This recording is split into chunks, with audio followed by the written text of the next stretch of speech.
Hello, everyone, and welcome back for another episode of the Outdoor Adventure Series podcast. The Outdoor Adventure Series celebrates individuals and families, businesses, and organizations that seek out and promote the exploration, stewardship, conservation, access, and enjoyment of the outdoors. Our guest today is Heather Physioc. Heather is a photographer and writer. She has a passion for traveling, exploring, photographing, and writing about the natural world, and hopes that her images and writing can inspire a closer connection to nature and a greater adoption and awareness of conservation needs. Heather is also the granddaughter of Bruce Cochran. Bruce was a cartoonist, illustrator, and author. He was also a celebrated member of the Outdoor Writers Association of America, where he served on its board of directors. He won numerous Excellence in Craft Awards and was the 2017 recipient of the prestigious OWAA Lifetime Excellence in Craft Award. Now, Bruce passed away this past August, and we are anxious to hear how Bruce inspired Heather to pursue her career path. Heather, it is a pleasure to have you on the Outdoor Adventure Series podcast. Thank you so much for having me. Excited to be here. Fantastic. And first, my condolences and to you and your family, and may Bruce's memory be a blessing to anybody whose lives he touched. And just so wonderful to hear more about him and his work. And as a new member of the OWAA, I, I I'm disappointed. I would love to have met him. It sounds like a fantastic and obviously talented individual. So just anxious to hear more about his life through your eyes. And before we do get into that conversation, I would love if you could share with our audience a little bit a little bit more about your background and your experiences and how you came to enjoy the outdoor lifestyle and through your work. Yeah. Well, I mean, truthfully, it in large part started with Bruce, my grandfather, taking us out to do fishing or hunting down at his farm over the years, and his passion and appreciation for the outdoors and bringing us along for that definitely was a big part of what inspired me to stay outdoors for the rest of my life.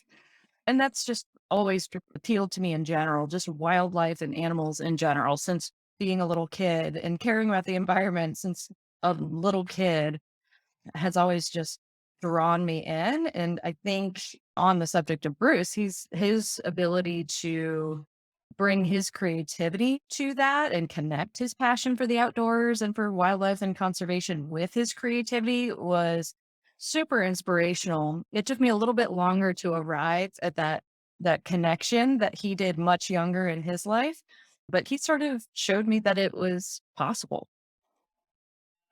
When you were growing up, did did your parents like drop you off at the farm for the weekends or for summer and say, we'll pick you up the week before you got to go back to school? And your grandfather just kind of woke you up and said, okay, we're going out. What were some of the activities that you were engaged in at that early age? Yeah.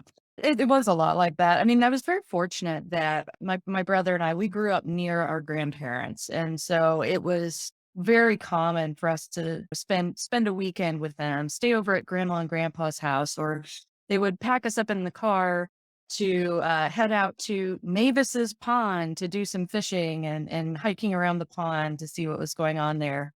Or going down to the farm with our grandparents, we would stay in the trailer that's on the property, but we would walk around and see all the duck ponds and the duck blinds and the pecan trees, or we would make brown bears over the campfire that have like biscuits wrapped around a stick. Oh, that whole just being outdoors experience was a lot of fun.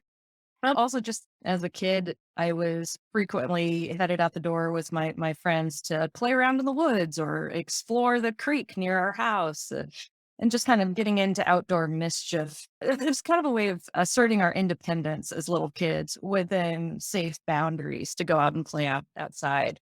Yeah, it You just know, stuck with me. I love that because in this day and age, we just don't let our kids out. Yeah. and just explore like, okay, it's the summer, go outside, don't come back until you hear the bell Yeah. ring, Yeah. things like that. So as you were going outdoors, let's start like in your neighborhood, you've got the ponds. What were Mhm. some of the activities that you were involved in around your area that kind of started to influence and imprint itself on you about, oh, this is kind of fun. I like doing this. Yeah. What were some of those activities? Gosh, I immediately what I'm picturing is going out with my friends. They're still my friends today, by the way, from first grade onward. These have been my friends. And there Fantastic. would be these railroad tracks that went behind their houses. And so it had wooded area on either side of the railroad tracks. So I'd say more often than not, we would head out to explore along the tracks and in the wooded area so we could build forts, of course, and dream up these very imaginative scenarios for what we were doing in these outdoor forts. But I mentioned exploring the creeks and the woods near our areas. A lot of that was really basic stuff, like just observing the wildlife in our area.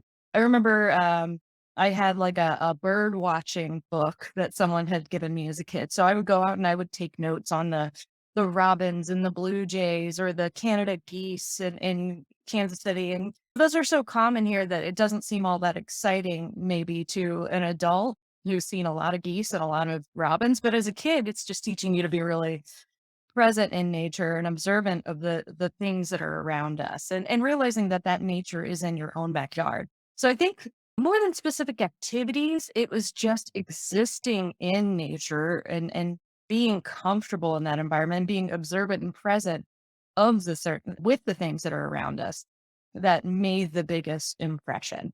But it also led to a lot of just walking and hiking is a big part of my outdoor experience now, and it's a huge asset to my photography effort now Mhm. because I'm willing to walk to far and remote places to get pictures that a lot of people may not see. So maybe, if anything, it taught us to look at the world and our surroundings through our own lens, see things through our own way. And now I'm trying to translate that, how I see the world and those things that I'm observing or feeling when I'm out in the environment.